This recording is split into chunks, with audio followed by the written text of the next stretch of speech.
Let's go.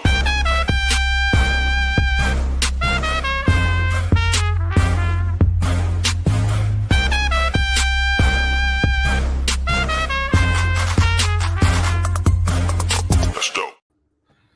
Good morning, everybody, to a March Madness Tuesday. We're here with Mark, Yusko, and Tillman Holloway. Mark is in Chapel Hill, North Carolina, the nexus of controversy, where North Carolina was added to March Madness, and people are wondering why. Mark, what do you say about that? Tell us. Tell us, what do you think? I mean, the team won 22 games. They played Duke to the wire, which might be the best team in the country in the ACC tournament, and people are complaining. I mean, there are teams in the tournament that were 6-12 in their conference. Yeah, the SEC bias is a problem, right? It is a real problem.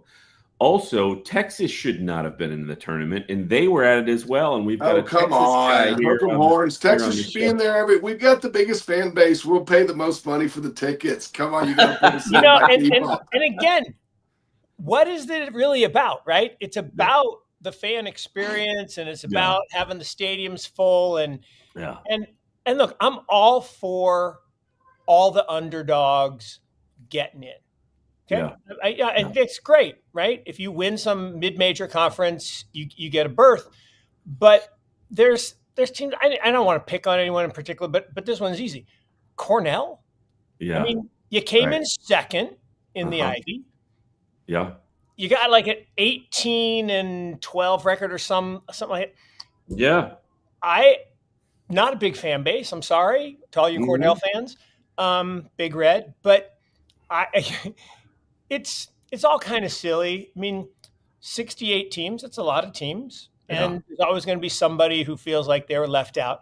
You know, Wake Forest is the one that should be really unhappy.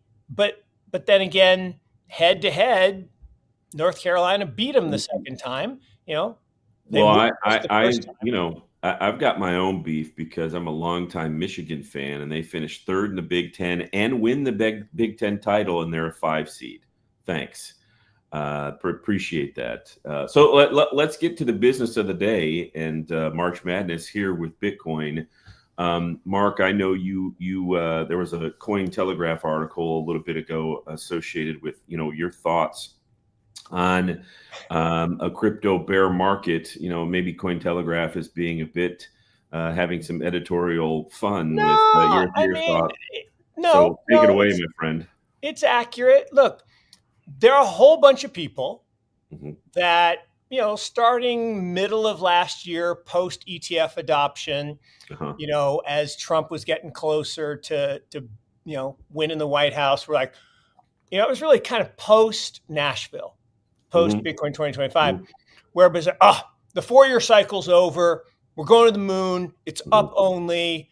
And like, guys, let's think about this for a second. The 4-year cycle is embedded in the code. It's literally embedded in the code.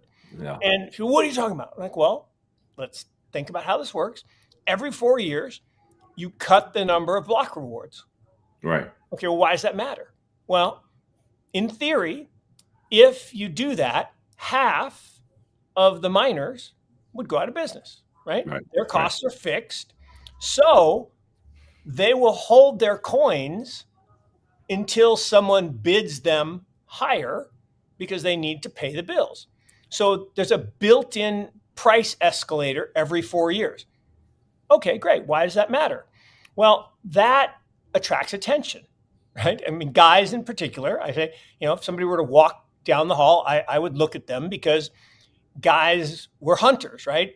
Our eyes follow movement.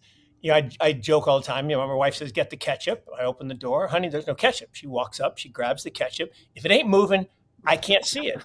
And that's just reality. And so this price starts to move, and that attracts attention and attracts capital, and we start to move again. And so normally that halving event occurs toward, crypto summer. So we're starting to get back toward fair value after the last crypto winter. You know, Sure. we go through winter, we go to the fall. Then you have this year of, spring. And spring is kind of yucky. It's windy, it's cold, it's wet, it's mushy. And so you're kind of bouncing along the bottom, starting to drift up. And then in summer, you start to head back toward fair value. People, I say, the normal participants, investors, say, that asset is trading below fair value. I should buy some. Okay, that makes sense. And start to move towards fair value. The halving occurs. Well, now suddenly the fair value doubles, right? Now, like, well, no, it doesn't make sense. So, it actually does, but let's just think about the math. So now the traders get involved because now things starting to move, right? People who watch the show, they're like, oh, I don't really care about fair value. I just need movement. I need to scalp some profits. Well, then as we get to fair value, right, and then the miners say, once it's above fair value, the miners are like, okay, I can sell. I can pay my bills. Okay, good. So now we start to get above fair value. Now the speculators come in. Well, what's a speculator? A speculator is the opposite side of a hedger. Well, what's a hedger? A hedger is like a miner or an oil producer. You are selling your product forward in the market, and the speculator takes the other side. That's all that means. Now, there are other types of speculators, but that's generally what happens. Well, so then we're where we are today. We're in crypto fall.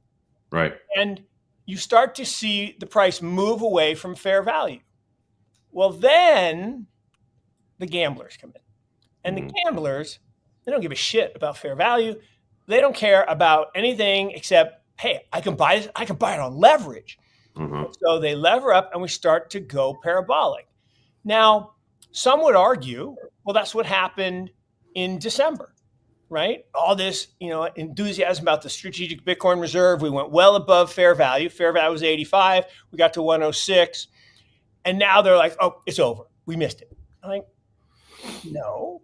So yes, there was buy the rumor, sell the news, right? It was clear to anyone who did a little work that the president could not create an SBR through executive order.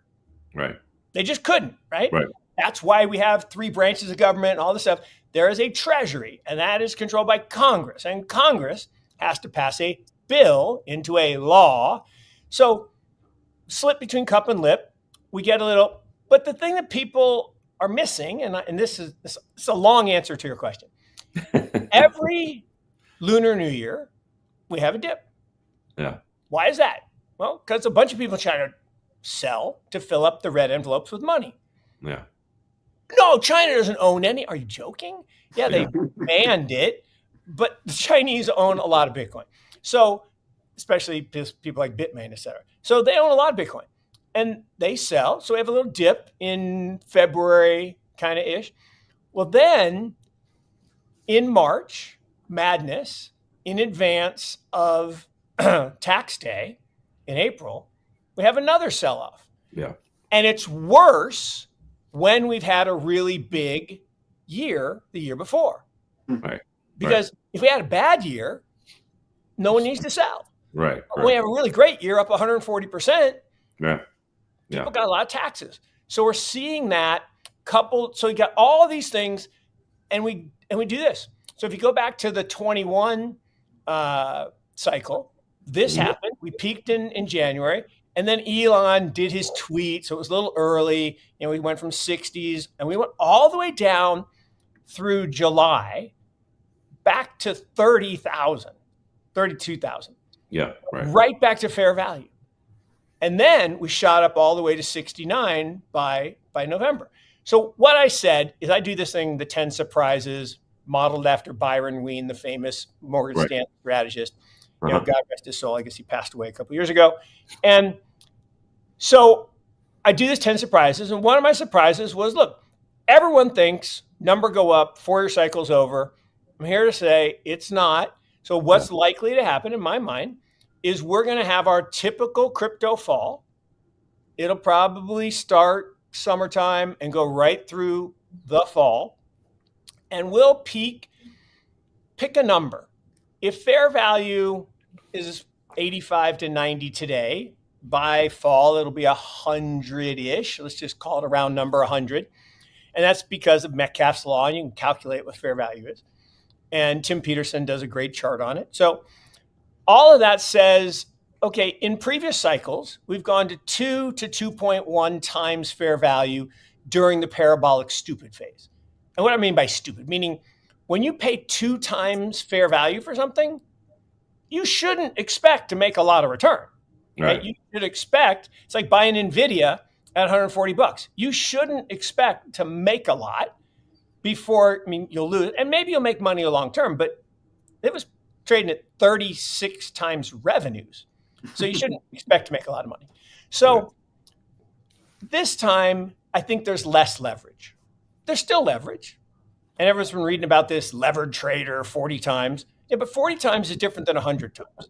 Used to be 100 times leverage you could get. So let's say this cycle we go to 1.5, 1.6. So I said somewhere between 150 and 170 would be the peak. And then we would have another crypto winter. And so that's not like saying, oh my God, tomorrow we're going to zero. It's saying that humans are going to human. Mm-hmm. And we're going to push the price above fair value. And then we're going to push it below. Now look, if 106 was this cycle top, if they pulled that forward with all the nonsense, we're not going down much from here. We're below fair value. So there's not a lot of big leverage to unwind. There's not a lot of things that have to get undone. So unless we go to 150 to 170, then we're not going to have a correction. We already had it. And so is it possible that we're in a new era and we're going to kind of hover right around fair value and maybe just have a little bit of volatility around fair value and we're becoming a stable coin? I don't think so. I think humans are going to human. I think it is really interesting, Tillman, that we're in this spot where 6 to 9 months ago, it felt like you had to really work hard to find a downside narrative to Bitcoin, like really work hard. And we're now in this phase that Mark has a little bit described here, where it's kind of like, well, what's the significant upside catalyst? Like, for all intents and purposes, the new administration has done everything that they said that they would do at the Bitcoin conference. So all that stuff is now, we turned the page there. So what's the significant upside catalyst? So what say you, Tillman? Well, I love listening to Mark. I think he's really brilliant on these things. And I'd like to kind of dig in a little bit more as it pertains to the miners. I used to be a miner. I was a miner back in 2013. That's how I fell in love with Bitcoin. It was the magic of mining that got me hooked.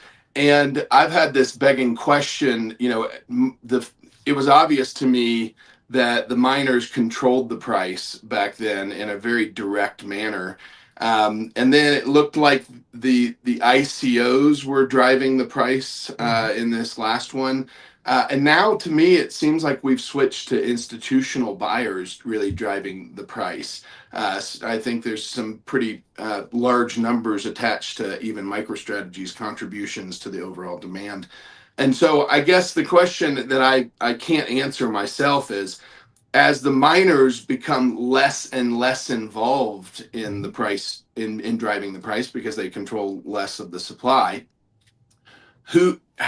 does the price become a lot more stable? Because selling Bitcoin to pay bills like miners have to do, especially if you're not sitting on a huge treasury of Bitcoin that you can leverage. But if you're kind of starting this cycle as a miner, these are death sentences in a lot of cases when the price collapses.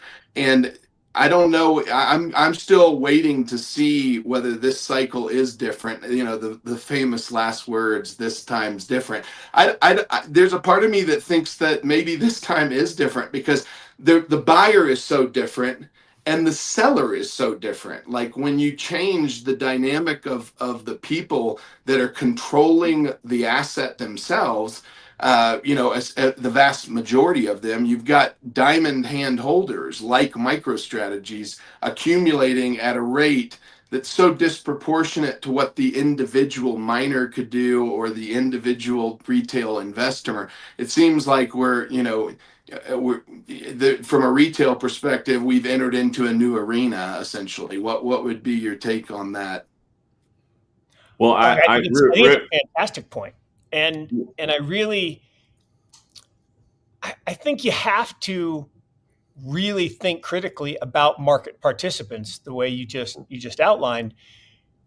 The subtle thing is, while the numbers are down, the number of block rewards are down, the price is higher. So the value that's getting bought and sold continues to increase.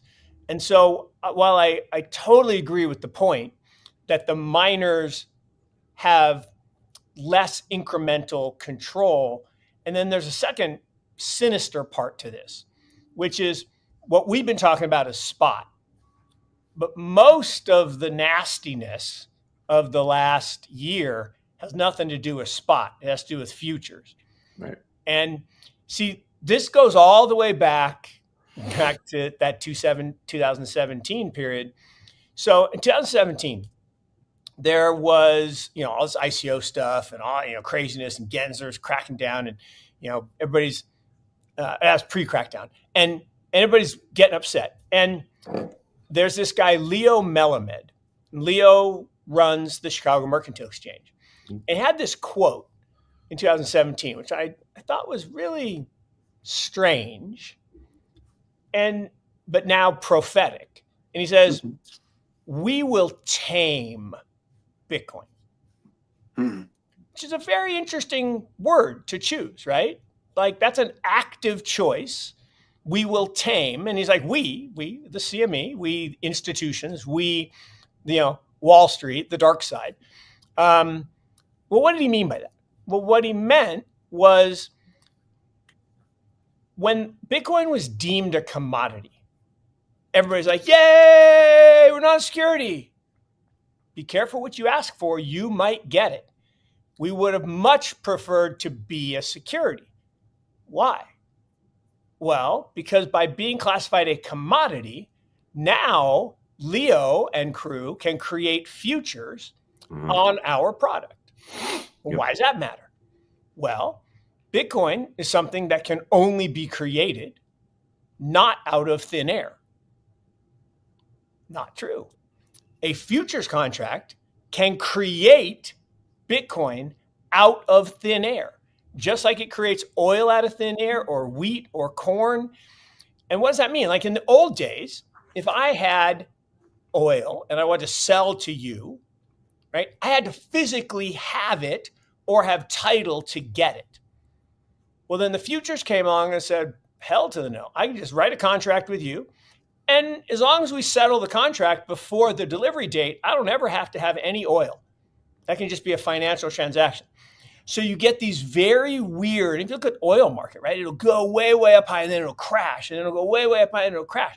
Well, in those big peaks and big crashes, what happens is the imbalance between paper and spot becomes very, very large. Well, remember 2017? I remember it to the day. December 18th was the peak. Yeah. Now, why was that the peak? Because that was the day they launched the futures, which allowed institutions to go naked short and push down the price. So we went from 20 to 10, and then from 10 to 6, and then from 6 to 3.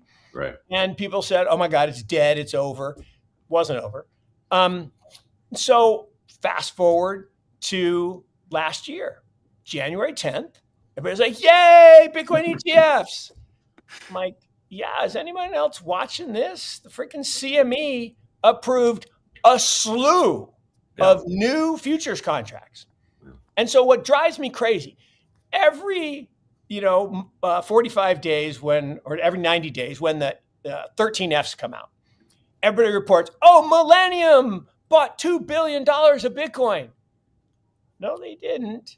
Yes, they own $2 billion of IBIT, but they're short at least 2 billion, maybe more. Yeah. Usually they're market neutral, but maybe sometimes Yeah. they're even net short, because the futures price is always higher than the spot price.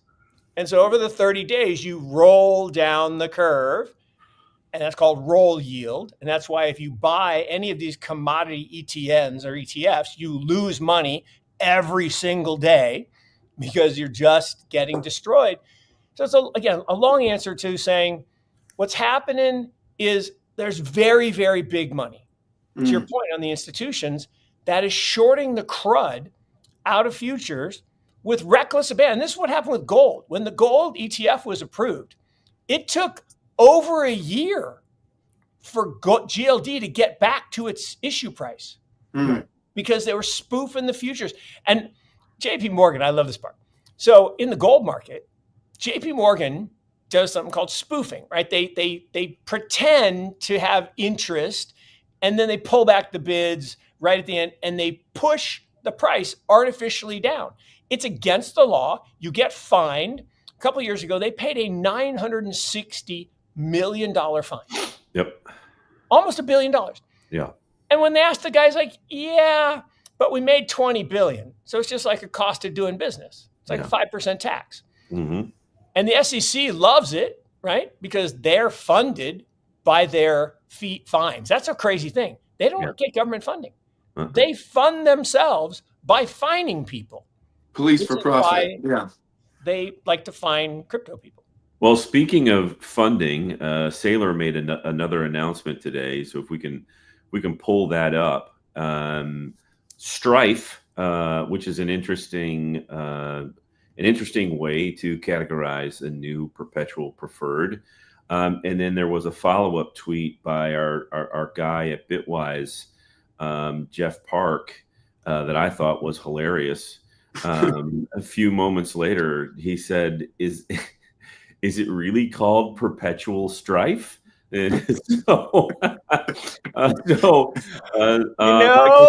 the law of unintended consequences. Yeah. So Saylor launches.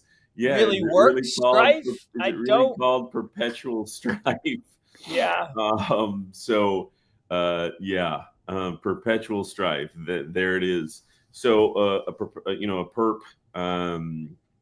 preferred, which looks like it has a little bit of a dividend. So, Saylor pulling as many levers and pulleys and switches that he possibly can to buy more Bitcoin, which is, his MO. But again, hilarious that it's called perpetual strife, which it is hilarious. And look, the one thing I don't like right now, if I just, am brutally honest with what's happening market-wise, is when the ETFs came out, we all did the math that there was, 30 trillion of money in FAs controlled by UBS and Morgan Stanley and the like, Ameriprise. And let's say we get 1%, 30 billion. So 30 billion is a lot of money. Yeah. That would have been, pretty close to a significant portion of all the money that had actually gone into Bitcoin on an annual basis. So that's good. The problem is not much of that's come in, right? I still, at UBS, I'm not allowed to buy it, which is crazy. Yeah. Can't buy it at Vanguard. It's crazy.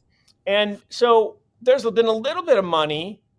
Hunter Horsley at Bitwise has been talking about all these people they've talked to. They've talked to hundreds and hundreds of financial advisors. They're all like, yay, we agree, 1%. BlackRock said 1% to 2% in their models. But most of that 50 billion that came in the ETFs was from these big dog institutions that are probably short the future on the other side. And that's net not so great for price. So I'd like to see some more adoption like that. Everyone saw the thing yesterday, right? 86% of people polled said, no, I wouldn't buy it. Yeah, that's right. I mean, financial illiteracy is real. Right. I mean, it's real. They don't teach it in school. It's and for 86% of people to still not understand, that's the bad news. The good news is we're right on track, right? This is right where the internet was in 1999, 2000. We were at like 14, 15%. We're right at 14%. Remember, first decade, first 10%, the next decade, 80%. Correct. Yep. So we're a couple years into the knee of the S curve. So the adoption's going to go parabolic, but don't you think the adoption going parabolic though is going to be on the paper side? Like, if you watch the silver and the gold market over the last 2 decades, it's very clear that having a uncontrollable indicator of inflation is not a popular thing. Oh my gosh, that's such a great insight. I mean, that is the key insight, right? Is public enemy number one is a scoreboard for theft. Yeah. Right? Yeah. That's why people hate Doge. I mean, and to your point, inflation, that thing that's supposed to be good for us, and what people just don't remember because they don't study history, from 1776, when this republic, we're not a democracy, we're a republic, by the way, when this republic was formed, till 1913, a dollar, which came from the original Reichsdollar. Like, why did we take a name Reichsdollar? Yeah. But that's another story. So a dollar was worth $1. Okay? Had a little fluctuation around wars and the free banking era, but $1 is worth $1. There was no such thing as inflation. Since 1913, that dollar has turned into 3 cents. Jay Leno joke, I heard we're going to do a dollar coin. Well, we already have. It's called a nickel. And so that theft, because here's the thing, why would a plan that takes half my purchasing power every 30 years be good for me? That makes no sense. And everybody's like, oh, but my house went up. No, it didn't. Your house did not grow. It did not get more efficient. It actually wore out. You had to put money into it. Your money got worse. And so Bitcoin as a scoreboard, or gold as a scoreboard, you're right. They don't like it. And so I also agree with the point on paper versus spot. What we'd really like is for everyone to have, a wallet, and everybody to use this to exchange value in the peer-to-peer electronic cash. Not that we have to buy coffee with it, but if I want to send you value, we don't need to go through a bank and pay wire fees and all. Well, I would make the argument just as an emergency fund. You keep emergency funds in highly liquid forms that you have direct control over, that you have proximity control over. Bitcoin, I would argue, is a better form. If you look at, I did a tweet about this last week, but if you look at the 4,000 banks that exist in the United States over the last 20 years, we've seen more than 10% of them fail, like over 500 failures. So if you're talking about getting cash today, I would argue Bitcoin is as good of an instrument as exists for that. It's the purpose. Ultimate savings tool. Couldn't agree 100%. more. Yeah. It's interesting to me. So if the paper continues to grow, right, which we know it will, because that's the control mechanism that allows them to escalate at the rate in which they deem appropriate. I guess the question becomes: is there a fork in our future? Because that's not. There's this. I think if you poll the Bitcoin community, that's not in the thesis that they're reading, right? They are still stuck with, the world's adopting Bitcoin because they see the beauty in it like we do. And I don't think where the big money is coming from, they don't see it in that way. They see it as another very volatile risk-on asset that now has a complete loop of financial products that allows them to play the game that they play with every other commodity on the earth. Yep. I totally agree with that. And I think you can have both, right? As gold is the only asset that's both a money and a commodity, right? Has commodity uses, industrial uses, but it's also money. And everyone talks about, we just hit $3,000 in gold, and now there's 20 trillion. Half, 10. So 10 is the monetary part, the bars and the bricks and stuff in the vaults. The other half is jewelry and chalices and gold leaf on the dome. And so that doesn't really count because you're not going to, barter the jewelry very often. But that monetary value, 10 trillion, to me, that's what Bitcoin basically replaces. It's a better form of gold for money as the base layer in the future because it's more divisible and more portable. Beyond that, then it gets to, well, how do we replace these currencies that are out there backed by debt? That gets a little dicier, and the nation states are going to fight that. But ultimately, I think we can exist if there's a financialization above the base layer. I think, because you can always choose to self-custody and hold directly, or you can choose, the boomer wrapper of the ETF, or you can choose the financial instrument like a future or an option. Well, it just seems like logically to me, the volatility has to continue to go down in order for that model to work. Because if the volatility stays what we've experienced in the previous cycles, you can't survive. There's not. It's too much of an.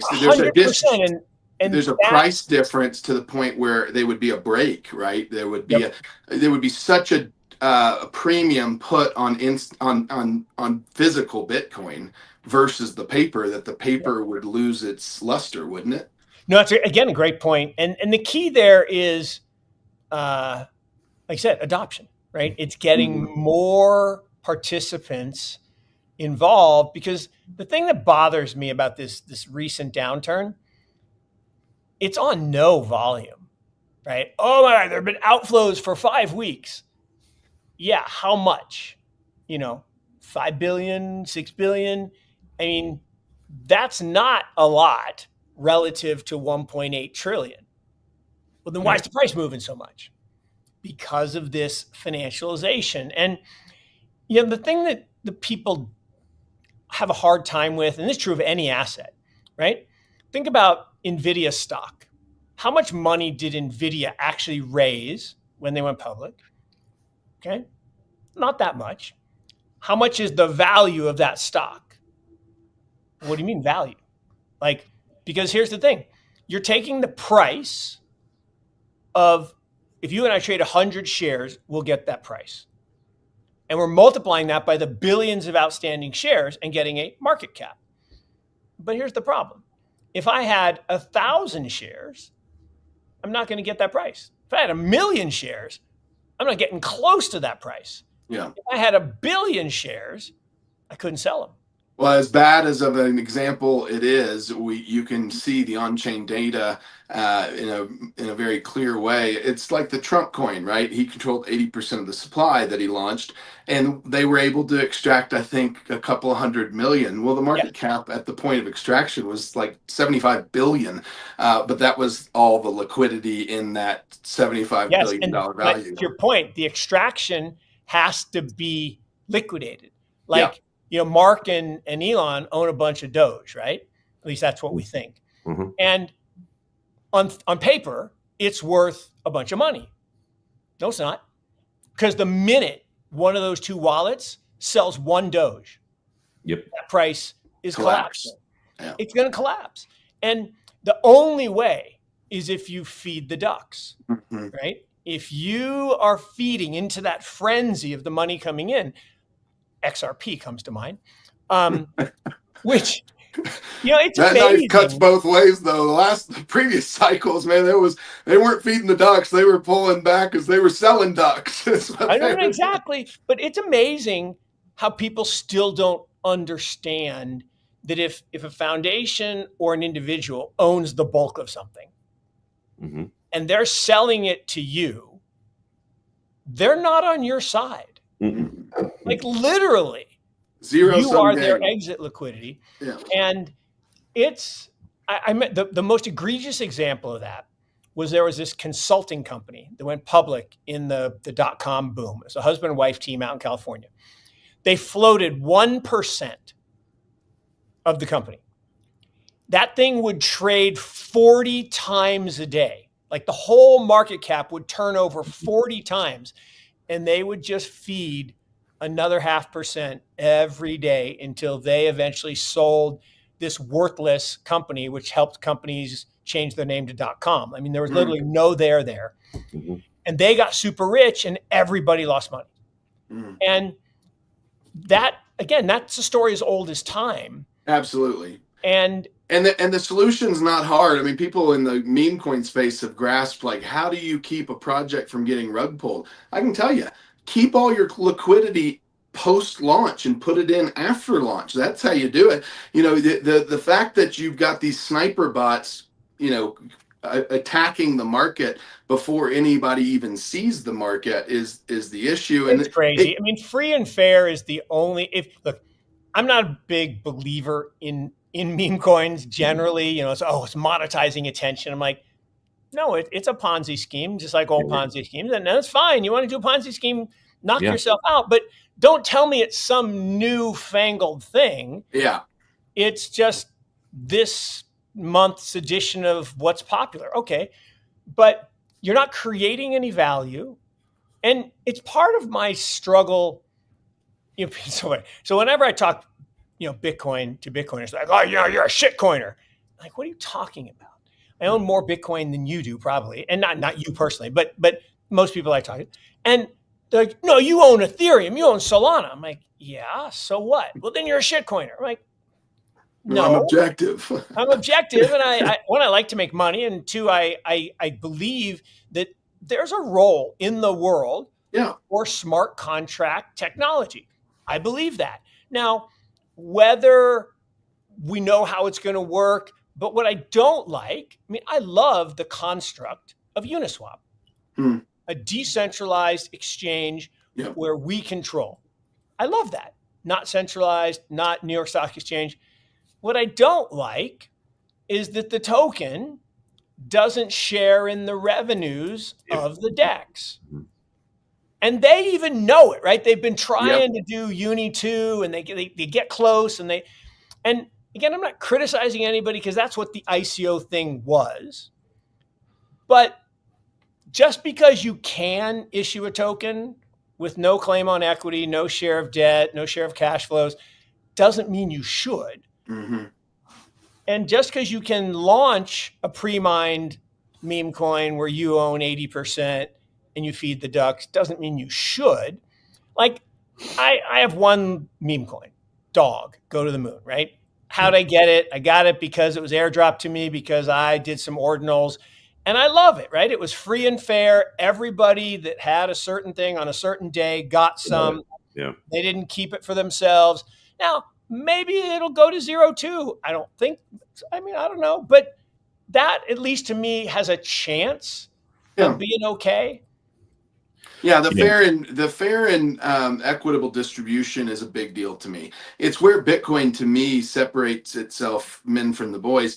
There is no other coin that has been as fairly and equitably distributed. In fact, I would argue there's never been any form of value that's ever been as fairly and equitably distributed. Other than gold, which you had to work to mine, but I agree with you. And I used to be on the other side of this. At the very beginning, this is funny. The very beginning, I was like, no, it would have been better if everyone in the world got some.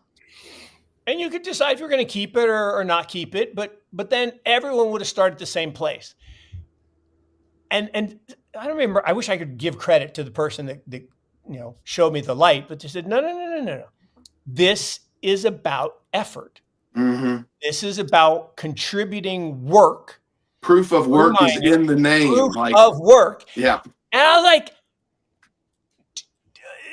and what I don't like about that is if you were lucky enough to be in the circle to buy one of those little, USB miners back in 2009. Okay, that's just luck. Or if you happen to be a cryptography student or running drugs on Silk Road. So that doesn't sit that well with me, but it does in the sense that every single person that wanted to get it for free, not for free, but by putting in energy, you had to convert energy to value. And now I'm a huge believer in that. And that's why, to me, well, you had to invest in the network. Like, why is Bitcoin valuable? It's because networks are valuable. And this is one hell of a network. This is an it's the most incredible powerful computing network the world's ever seen. It was an epiphany moment for me where it was like, no. It's all about proof of work. It's all about converting energy to value. Well, and to me, what made me love Bitcoin was this notion that there were billions of people that couldn't access financial services. Yeah. And not only could they access it, they could be an equal participant without a USB. They just needed to take a portion of, in the early days, their graphics card and dedicate it to mining through a partition. It wasn't that difficult. And the other point that I thought was, look at the heart of Satoshi. He published the white paper a month before he started mining. Yeah. It wasn't a race to the golden pot of coins for him. It was this experiment of, if you put in the work, you get rewarded for it, and other people will recognize the value of that work. And if the risk reward ratio is appropriate, then more people will join you in that effort, right? And it really is one of the most elegant creations ever. I agree. And I mean, it's a lofty statement, but it really is. I mean, the genius of just what you described of the root level network effect. And networks are so incredibly valuable. In fact, the 5 most valuable assets in the world today are networks. Right? What does Amazon make? They don't make anything. They're a network of buyers and sellers, and they take a cut of transactions.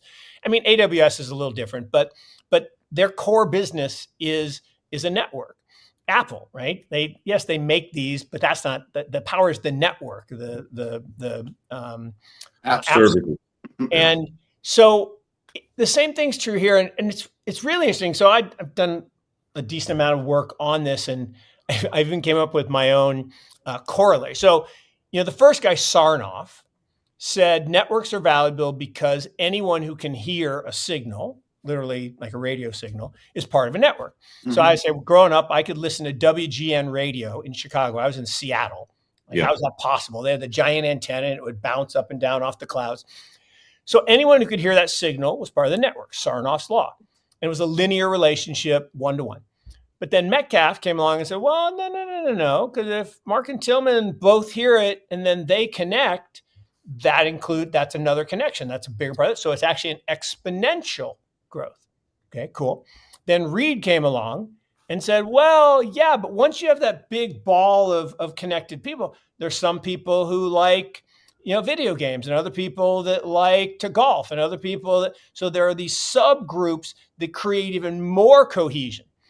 And I came up with something, I named it after a friend of mine, Sophia Vichetto. I said, Vichetto's law is those connections between nodes are not the same. Some are fat, some are skinny, some are active, some are inactive.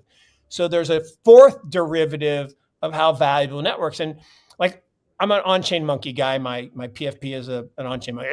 See, you're a shitcoiner. I'm like, no, I'm part of a community that is amazing.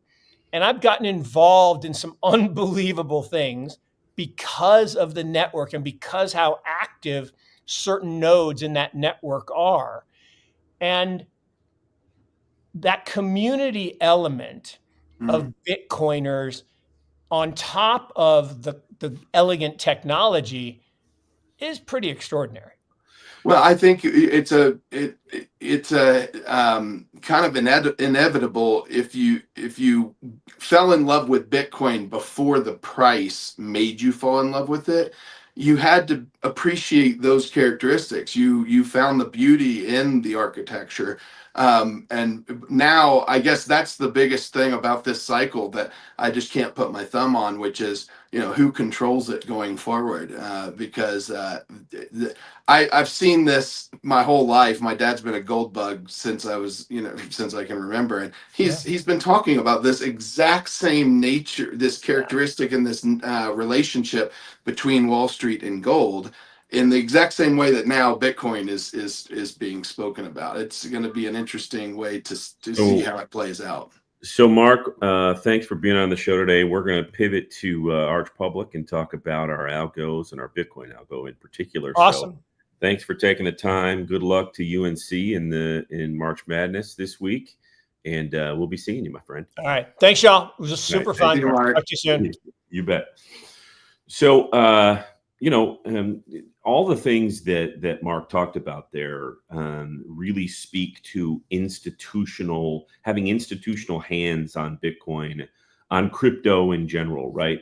Citadel doesn't show up at the party with an interest in just making an appearance, walking in the door, and then leaving.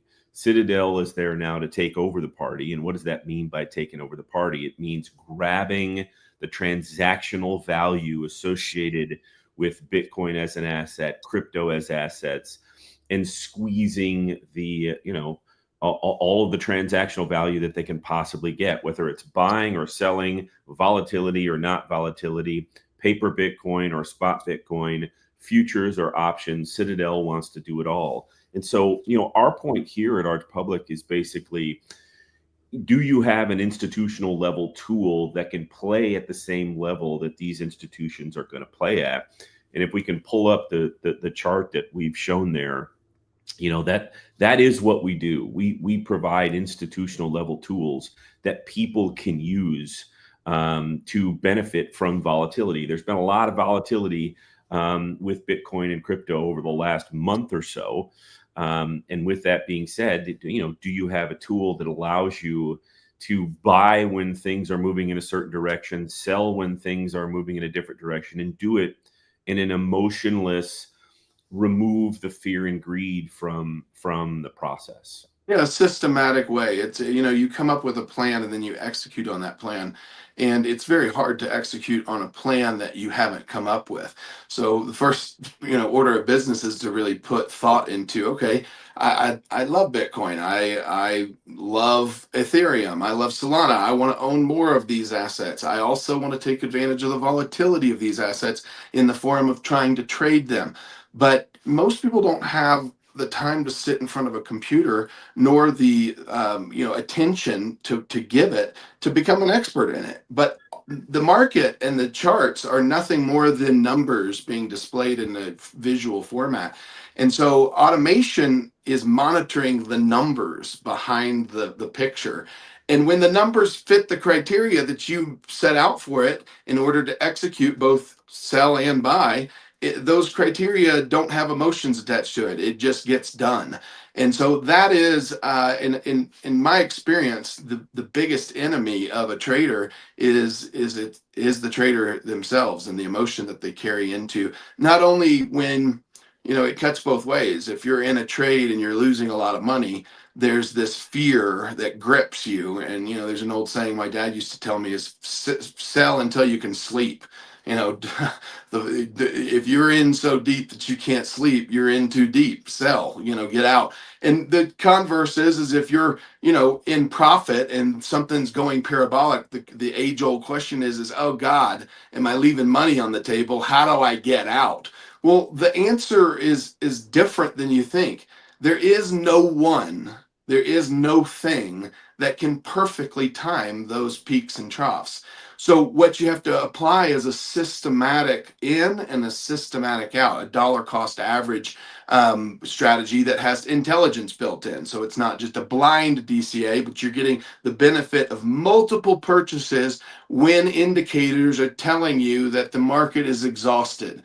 And so when market gets exhausted on the uptick, that's the time where you're supposed to be selling a little bit. And when the market gets exhausted on the downtick, that's when you buy a little bit. And if you could put a strategy in place that doesn't involve you sitting in front of the market and you took advantage of those, you would have exactly what we've built here, which is an automated tool that allows you to programmatically buy and sell those positions based upon when the market presents the right numbers to you, not based upon when you feel like you should do it. Right. And take a look at those entries and exits. And this is, our Bitcoin, Ethereum, and Solana algos are all free to the public. So if you want to sign up, it's free.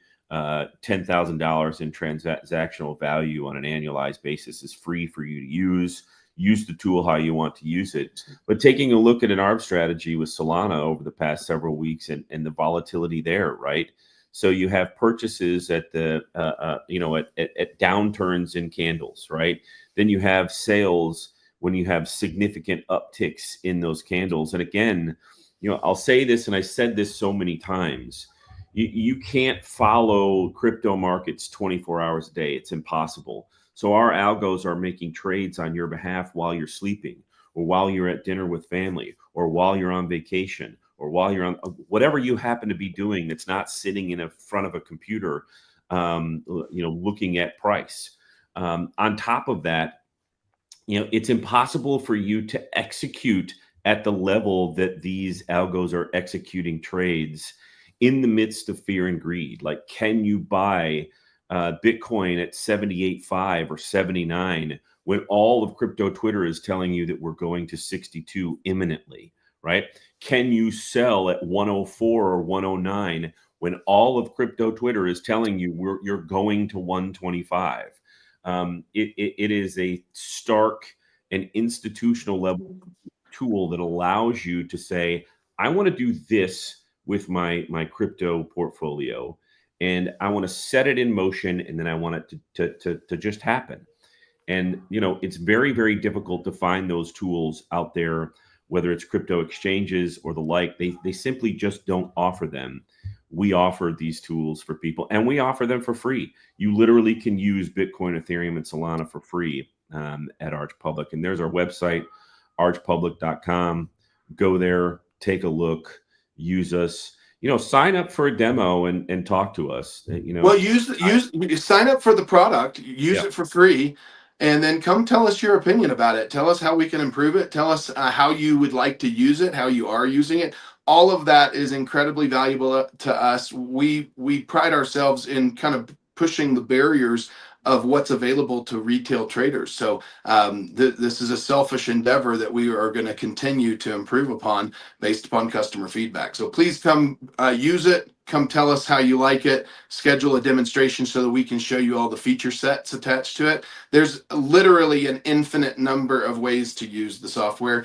You can set up 50 buy instances that are all different in nature. You could set up 50 sell instances that are all different in nature. You can have an automatic intelligent buy and sell functionality to it. There's a lot of options here. You can literally customize this to exactly your needs and your desires. Well, thanks everybody for taking the time with us. We really enjoyed the conversation with Mark Yusko, guy that's been in the space for a very, very long time and has skin in the game, right? Runs Morgan Creek Capital, that owns a ton of Bitcoin and crypto in general. So fantastic. Well, he's one of the adults at the table that actually understands the whole story, right? There's a lot of adults at the table these days, but can the arbitrage be used in the 4 hours? Yes, it can. You can use the arbitrage 1 hour, 4 hour, 1 minute. You can customize your time frames completely. But Mark has this this depth of knowledge that gives him, in my opinion, an advantage over the legacy Wall Street folks. Legacy Wall Street folks have never thought about the network. They've never thought about mining. They don't understand what Bitcoin is compared to all the other ones, Ethereum, Solana. They just have an understanding of the markets and how Bitcoin is now participating in those markets rather than the technology and how Bitcoin made it to be able to participate in those markets. So I think Mark has cut above. So great conversation today. Enjoyed it thoroughly. All right, everybody, have a great Tuesday and a great week. We'll see you later. See you guys.